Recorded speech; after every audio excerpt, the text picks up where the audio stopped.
Okay, so good morning everyone. Good morning mga kabigman. May bago na naman tayong kasama ngayon na isang follower natin. Okay, si Che. Hi Neng, kumusta? Good morning.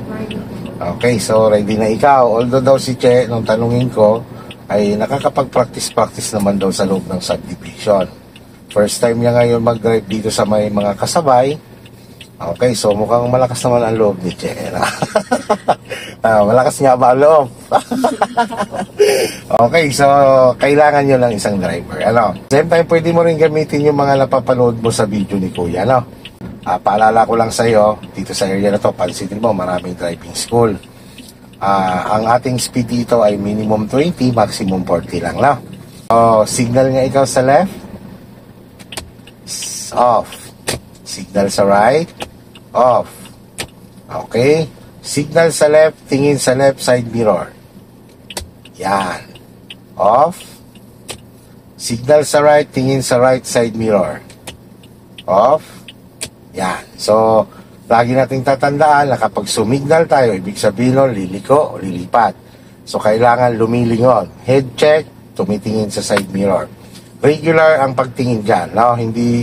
Hindi yung kailan lang natin gusto. Okay? Ngayon, ang pagtingin naman dyan ay hindi matagal. Kailangan sulyap lang. Iiwanan mo na kagad siya. More on focus sa unahan. And then ito din. Tulad nga lagi nating itinuturo, lalo-lalo na kapag nasa malapad ka na kalsada, marami kang kasabay na mabibilis. Pag naglilipat ka ng linya, tingnan mo na ito kasi dito mo nakikita ang sitwasyon sa likod. And then pagtingin mo, na clear naman, malayo pa naman yung sa likod mo, signal ka kung saan yung intention mo. And then tumingin din. Lumingon din. Lock mo ang door. Yan. Okay. So, relax lang Okay. So, stop and go muna tayo. Sige, sundan mo lang ako. Hold the brake. And then, lagay sa drive. Yan. Release si handbrake. Yan. Okay. Focus sa unahan. Bitaw si brake. Bitaw. Patong lang ang pakay gas. Patong lang. Just ikaw. Okay, gas. Yan. Stop tayo. Yan. So, normal lang yun na medyo mabigat pa. Sige, move ulit tayo. Bitaw lang sa brake. Yan. Iwas ka sa kaliwang konti, 11 o'clock. 12 o'clock. Yan. Stop. Okay, stop muna tayo. Sige, tara, move ulit tayo. Okay, punta ka sa gas. Yan, dahil may nakaharang na owner, signal ka sa left, sulyap sa left, gas tuloy lang sa gas. Mga 11 o'clock lang. Yan, maiwasan mo lang yung owner. Balik ka sa 12. At stay sa 12 para dito lang tayo sa lane na ito, Ito sa left. Yan, patay mo na si signal light. Sige, gas lang ikaw. Kaya mo chine-check ang side mirror ng mabilisan, left and right, para ma-check mo kung ikaw nga ay pasok sa lane mo, 11 o'clock. Balik sa 12. Check ang side mirror. Left and right. Kailangan pasok ka. Sige, gas lang ikaw. Doon tayo tatabi sa lagpas ng kubong yun. Stop. Yo. Para hindi ka magigil yan. Gas ka pa ng konti. Okay, dahil tatabi tayo sa right, signal sa right, sulyap sa right. Wala, iwanan mo na. Tingnan mo na kung saan ka titigil. Lipat ka sa right. Yan, tama yung paa mo. Ayos mo lang kotse mo. Diretso. Yan, then stop tayo. Patay, signal light. Yan.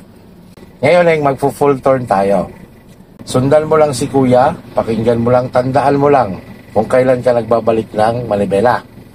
Basta't pag sinabi ko ang 1, ibig sabihin nun ay si manibela. Ibabalik mo siya ng 1. Pag sinabi kong 2, balik mo lang 2.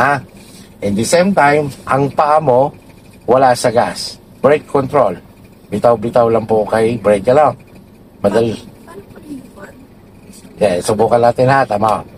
Isagad mo muna siya sa left. Sige, dali mo sagad sa left. Sige. Yan. Pag sinabi kong 1, balik mo lang isa. Yan, ang isa. Pag sinabi kong 2, yun, no? Kasi straight na siya uli, no? Kasi nga galing sagad, dalawang balik lang, no? Okay, tingnan ikaw sa left. Tingnan mo ang likod, kung anong sitwasyon. Mayroon, wala. Wala din sa una. Okay, pag bitaw mo ng brake at gumalaw na siya, tuloy-tuloy ang ikot ng manibela hanggang ma-full turn, ano? Tapos, kontrolado mo dapat sa pamamagitan ni brake ang kanyang galaw, ano?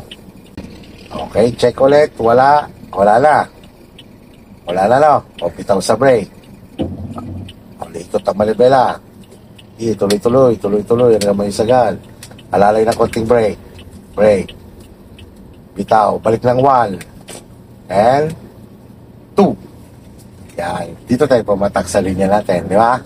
Pwede ka lang mag-gas ngayon. Yan, stay ka lang dyan sa linya yan. Kailangan hindi ka lalabas dyan. Tuloy-tuloy lang, pwede ka tumakbo dyan hanggang 40. Tapos pag may makasalubong, huwag tititig sa kasalubong. Yan, focus lang sa lane. Okay, lilipat tayo sa number 2. Signal. Sulyap. Huwag ka magbe-brake. Halimbawa, ganito na. Halimbawa, galing kang inner lane. Patay mo muna signal light. Halimbawa, galing ka doon. Tingnan mo ha, babalik tayo doon sa inner lane. Signal ikaw sa kaliwa. Yan, balik ka dyan. Patay mo signal light. Okay, halimbawa, nandiyan ka. Sa gas ka lang. Gas lang ikaw. Kumbaga, maintain the speed. Sige, gas lang ikaw. Gas. Ngayon, balak natin lumipat dito sa number 2. Signal ikaw sa kanan. Sulyap. Wala. Speed up. Yan. Tapos doon natingin. Pagka naglilipad ka, speed up, hindi slow down, no? Yan, patay na si signal. Stay on your lane ka lang. Go lang tayo. Yan. Pag kita mo ang kalsada ay palusong na, bitaw na yan sa gas, yan, nakabang kay brake. Sige, baba pa tayo ha. Downhill yung kalsadang yan. Yan, brake control ka dyan. Pag bumilis, alalay si brake. Lalayan mo ng brake.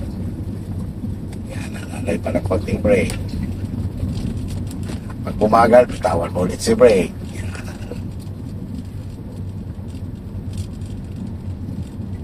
Signal ikaw sa right, tatabi tayo dito ha. Sulyap sa right.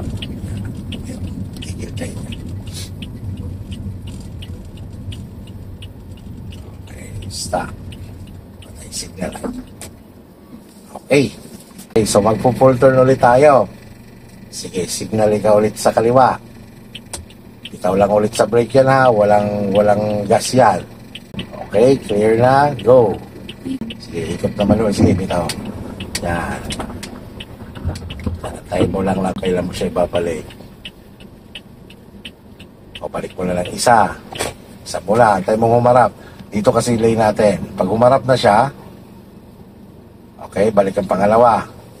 Pwede ka na mag-gas. Si signal naman, 100 meters o 30 meters. Basta, bago pa lang maglumot. Signal sa right. Yan. Ito ka lang. Kasi may tricycle na kanan. Yan, pahala kay brake. Pag join sa ganyan, hindi agad diretso, no? Makikiramdam ka muna, titingin muna. Yung katulad yan, after nung track clear na, pwede ka nang kumanan. Antay mo lang yung e-bike. Yan. Pwede ka nang kumanan. Sige, right. Sige. Yan, yan ka sa posisyon ng e-bike. Pwede ka nang mag-gas unti-unti.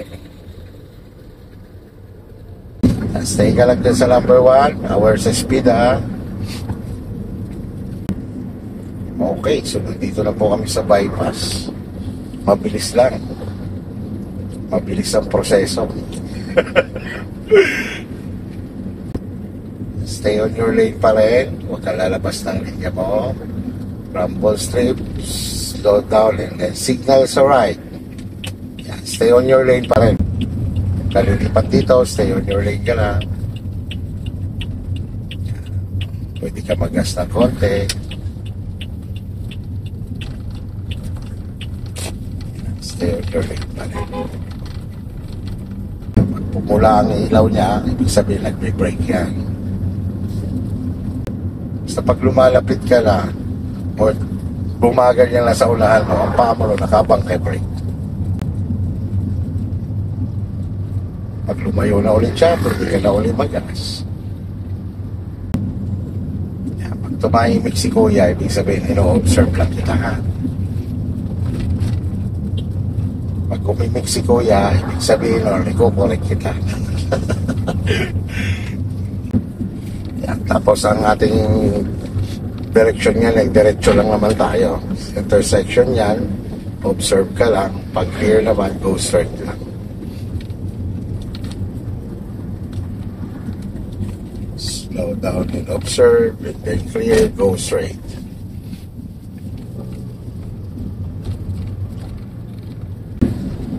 Tapos yung portion na yan, yung sulok na yan, magagamit mo rin yan sa pag-aalay. Pag tiningnan mo yung portion na yan, align siya sa gitna laguin.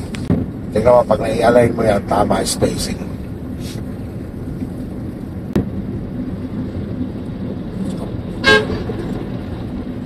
Sige, huwag kang tititig yan, no? More on focus ka sa una. Sa pag sumulyap ka, saglitan lang talaga yung side mirror na yan. More on sa unahan talaga. Magaganyang curve, bitaw lang yan sa gas para mag-slow down ng kotse.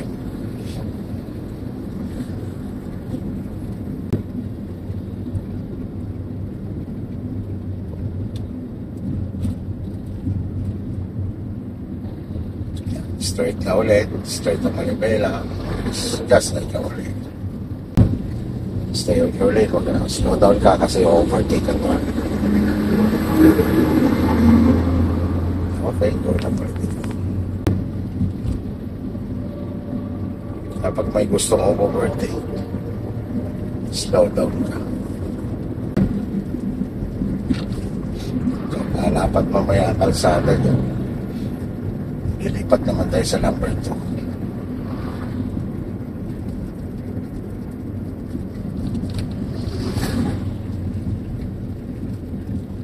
Signal ka sa right. Lipat ka sa number 2.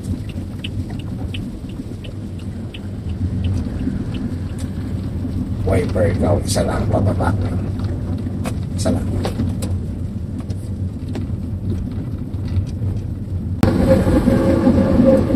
Pagka pumupusin na truck na ganyan, ina-warning ka nga na huwag ka lalabas na rin.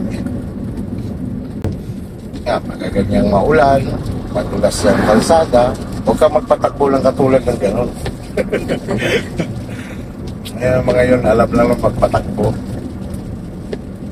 Pag nakadamay, saka pa Ano po yun? Yung Tapto.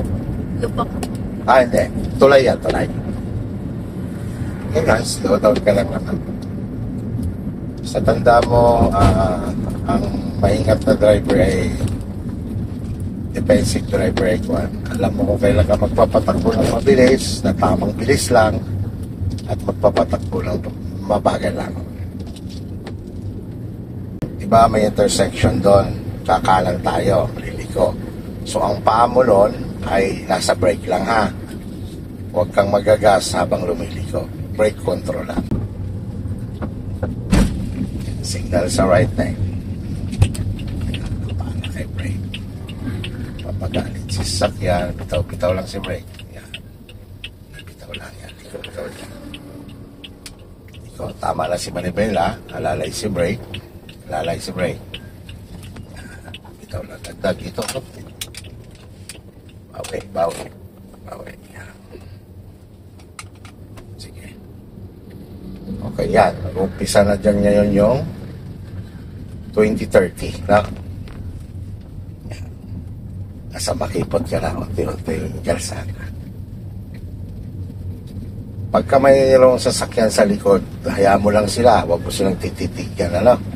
Basta more on na focus ka sa una. Pagka nag-overtake sila, yun. Hayaan mo lang sila. Ulang sitwasyon, pansin mo, may naglalakad, tama? Kasi may kasalubong, slow down. Slow down lang ikaw. Okay, mas lang ng konti, balik ka lang. Sabay. Lang naman yan dyan. Pag may hams or may lubak, dahan-dahan.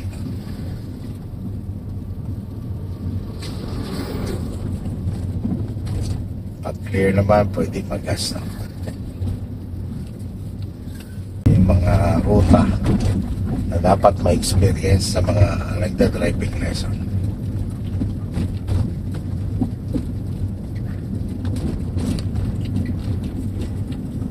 Ito ay Santo Tomas. Part ng Santo Tomas. Nakadanga na ba dito? Ano po ito? Makatipim. Ayan. Pero hindi naman tayo aabot ng paglipid.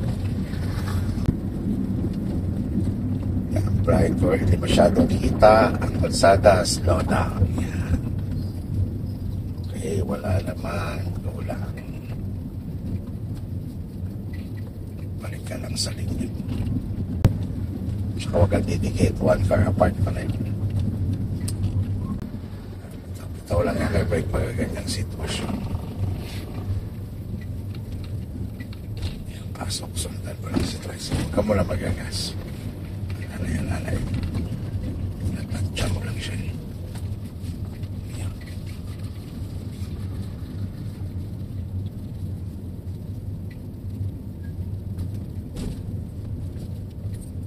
Opo, magagas. Iwas na konti.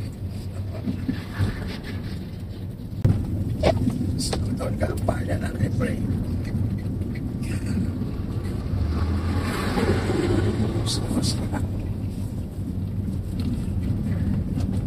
Dito sa Barangay Road, kaya nga tayo mayroong speed limit sa mga ganitong lugar para maiwasan natin kahit pa paano ang aksidente. Mamaya biglang may nalabas dyan, bata o ano man, di ba? Eh, hindi ka makontrol. Siyempre pagka mabilis na ang takbo ng sasakyan, pag biglaan yan, mahirap na, hindi na makokontrol yan. Kaya madalas na involved sa aksidente, mga magpatakbong walang pakundangan. At darating ka rin sa point na medyo sa ganitong takbo, mainit ka na, yung mga gano'n. Batandaan mo pa rin ang mga speed limit. Slow down. Siya, pag lalo sa gabi, huwag ka magugulat, tapos bigla palang malalim ang kanan mo, bigla kang iiwas. Kaya pag halimbawa sa gabi, may kasalubong ka, nasisilaw ka sa kanyang ilaw, tigil ka mula, ayaw mo makalagpas siya, para visible mo ang dadaanan mong kalsada.